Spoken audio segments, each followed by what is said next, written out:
갈수록 태산이다 라는 말이 있죠. 또 점입가경이다는 말도 있습니다.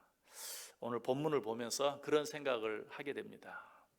우리가 몇 번에 걸쳐 생각해 본 1절부터 8절까지 있는 말씀도 그러한데, 오늘 또 읽은 말씀은 더 심해지고 있는 것을 보게 되죠. 아무리 죄가 있기로서니, 잘못했기로서니 이렇게 심한 벌을 내려달라고 어떻게 하나님께 기도할 수 있는가 하는 생각이 절로 들게 만들어요. 읽기도 쉽지가 않고 이 말씀에 대해서 설교하기는 더더욱 쉽지 않아요. 그럼에도 불구하고 이 말씀이 왜 성경에 기록되었을까? 이 말씀을 통해서 우리에게 주시기를 원하시는 교훈이 있기 때문에 그러하죠. 그 교훈이 무엇일까요? 한마디로 말해서 죄의 결과가 무엇인가 하는 것을 우리로 하여금 알게 하시기 위해서, 좀 긍정적인 측면에서 이야기하면 우리가 행한 대로 그 결과가 반드시 나타나게 되어 있다 하는 것을 가르쳐 주시기 위해서. 우리 성경 한 구절 같이 읽어볼까요? 갈라디아서 6장 7절 8절 말씀, 우리 두 절 말씀 다 같이 한 목소리로 읽습니다. 스스로 속이지 말라. 하나님은 업신여김을 받지 아니하시나니 사람이 무엇으로 심든지 그대로 거두리라. 자기의 육체를 위하여 심는 자는 육체로부터 썩어질 것을 거두고 성령을 위하여 심는 자는 성령으로부터 영생을 거두리라. 너무나 심하게 느껴지는 오늘 본문이 우리에게 주려고 하는 교훈이 뭐라고요? 심는 대로 거둔다라는 것을 가르쳐 주시기 위해서. 심는 대로 거두는 것은 자연을 창조하신 하나님의 법칙이죠. 죄를 지은 자는 반드시 죄의 결과를 거두게 되어 있다는 것이. 자, 그렇다면 우리가 죄를 지었을 때 하나님께서는 그 모든 죄를 우리가 회개하고 자복하기만 하면 용서해 주신다는 말씀은 무슨 말씀인가? 하나님이 거짓말하신 것인가? 그럴 리가 없죠. 그 말의 의미는 이런 것이, 어떤 사람이 죄를 짓고 감옥에 갇혔습니다.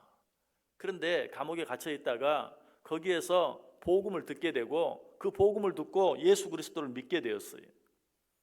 예수 그리스도를 믿게 됨으로 자기의 모든 지난날의 죄를 다 회개하고 뉘우쳤어요. 자, 그러면 그 사람의 죄는 용서되었을까요? 용서되지 않았을까요? 용서되었죠. 그것이 하나님의 약속이. 그러나 그렇다고 해서 그 사람이 감옥에서 출소할 수 있는 것은 아니.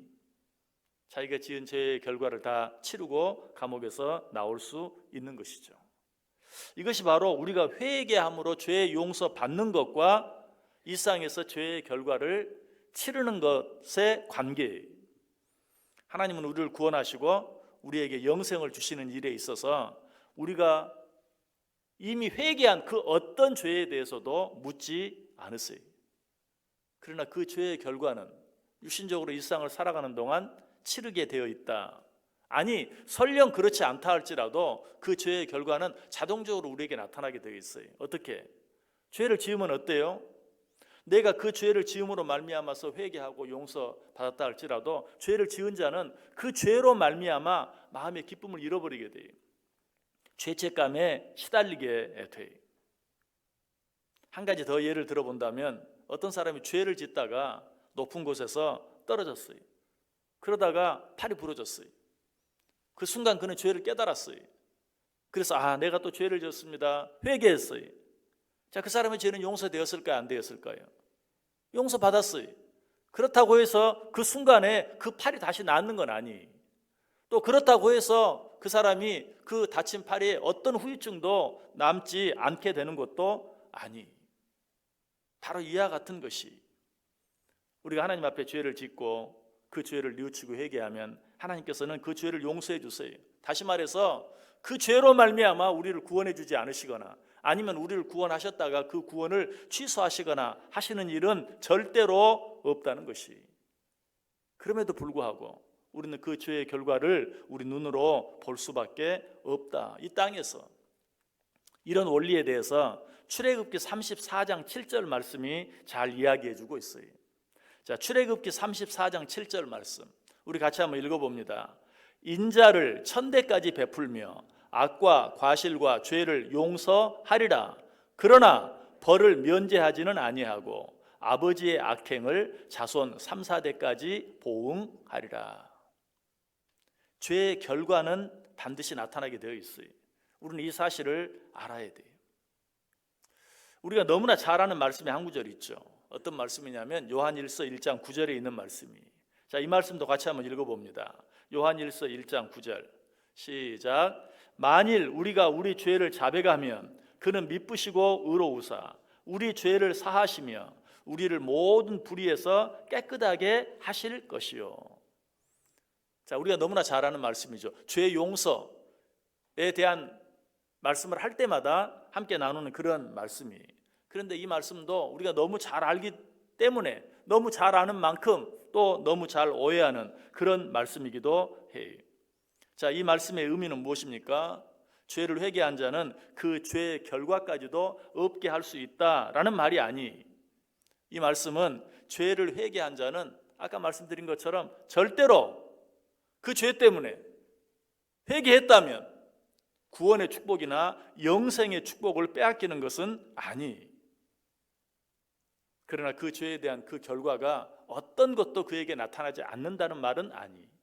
여러분, 이 사실 우리가 바로 이해하기 위해서는 이 땅에서 우리의 삶의 길이와 하나님께서 우리에게 약속하신 영생의 길이가 얼마나 차이가 있는가 하는 것을 알아야 돼요.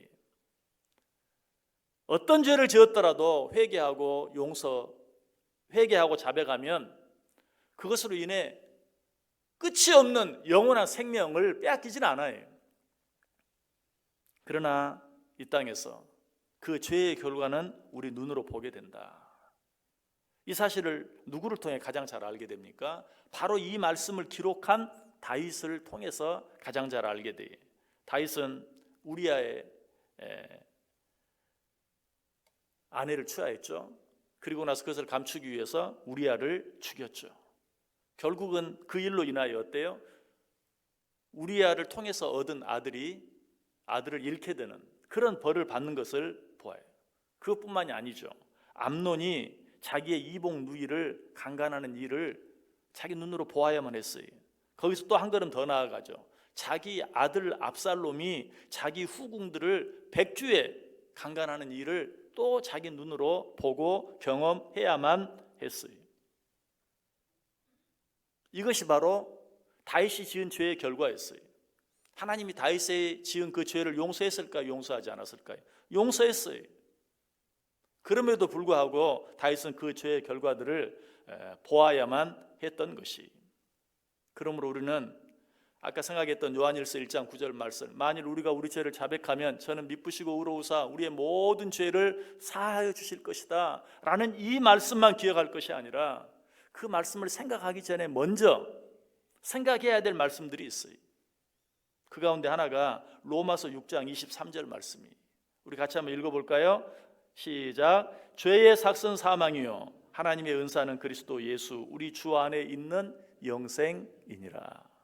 그리고 또 한 가지 말씀은 아까 우리가 생각했던 말씀. 스스로 속이지 말라. 하나님은 업신여김을 받지 아니하시나니 사람이 무엇으로 심든지 그대로 거두리라. 자기의 육체를 위하여 심는 자는 육체로부터 썩어질 것을 거두고 성령을 위하여 심는 자는 성령으로부터 영생을 거두리라. 갈라디아서 6장 7절 8절 말씀이. 이 말씀을 먼저 생각할 수 있어야 돼요. 자, 하나님께서 오늘 왜 이 말씀을 우리에게 주시는가? 하나님이 얼마나 죄를 미워하는가 하는 것을 우리로 하여금 다시 한번 생각하게 하기 위해서. 그리고 우리 하나님은 사랑의 하나님이심과 동시에 공의로우신 하나님이시라는 사실을 우리로 하여금 반드시 기억하게 하기 위해서. 여러분, 그러므로 우리가 죄 용서함 받는 것을 생각하기 이전에 먼저 죄를 멀리하는 법을 배울 수 있어야 돼요. 우리 가운데 간혹 우리가 어떤 죄를 지었다 할지라도 우리가 회개하고 자백하기만 하면 용서해 주신다 라고 하면서 죄 짓는 것을 두려워하지 않는 경우가 참 많이 있어요. 사도 바울은 이 일에 대해서 경고하죠. 뭐라고? 그렇다고 너희가 죄를 더 짓겠느냐? 그럴 수 없느니라.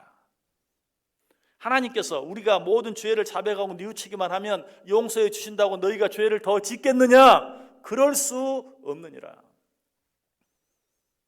우리의 죄를 용서해 주시는 하나님의 사랑에 대해서 생각하기 전에 먼저 우리 하나님이 얼마나 죄를 싫어하시고 얼마나 죄를 미워하시고 얼마나 공의로우신 분인가 하는 것을 생각하면서 죄를 무서워할 줄 알아야 돼요. 죄를 처음부터 멀리 할 줄 알아야 돼요. 이 말씀을 통해서 우리는 소 잃고 외양간 고치는 그런 신앙생활보다는 처음부터 죄악을 멀리함으로 우리는 물론이고 우리의 자손들까지도 천대까지 하나님의 인자하심을 누리며 살아갈 수 있어야 돼요. 우리는 하나님께서 하시는 말씀을 잘 귀담아 들어야 돼요. 우리가 지은 죄에 대해서 하나님께서 무섭게 경고하시죠. 뭐라고? 3, 4대까지 그 죄의 결과가 이를 것이다. 얼마나 무서운 말씀인지 몰라요. 아니 어떻게 사랑의 하나님이 그렇게 말씀하실 수 있는가? 너희들이 이 사실을 기억하고 죄를 멀리하면 3, 4대가 아니라 1000대까지 은혜와 축복을 받게 될 것이다. 하나님이 왜 이렇게 죄의 결과에 대해서 무섭게 말씀하고 있는지를 깨달아야 돼요. 왜 3, 4대까지 벌을 받게 될 것이라고 말씀하고 있는지를 깨달아야 돼요. 왜 그렇게 말씀하고 있어요? 우리로 하여금 1000대까지 하나님의 은혜와 축복을 누리는 복된 삶을 살게 해주시기 위해서. 여러분, 성경에 기록된 모든 너무나도 무섭고 끔찍한 저주의 말씀처럼 들려지는 그런 말씀들을 볼 때마다 하나님께서 얼마나 우리로 하여금 죄를 멀리함으로 말미암아 하나님께서 우리에게 주시길 원하시는, 나를 위해 예비하신 그 은혜와 축복을 받아 누리길 원하시는가 하는 것을 생각하면 딱 맞아요. 오늘 하루도 우리의 죄를 용서해 주신 하나님 생각하기 이전에 우리 하나님이 얼마나 죄를 미워하시는지, 얼마나 공의로운 분이신지 생각하고 죄를 멀리함으로 우리 자신들은 물론이요, 우리 자녀손들 1000대에 이르기까지 하나님께서 주시길 원하시는 은혜와 축복을 받아 누리며 살아가는 복된 인생들 다 되시기를 주님의 이름으로 간절히 축원합니다.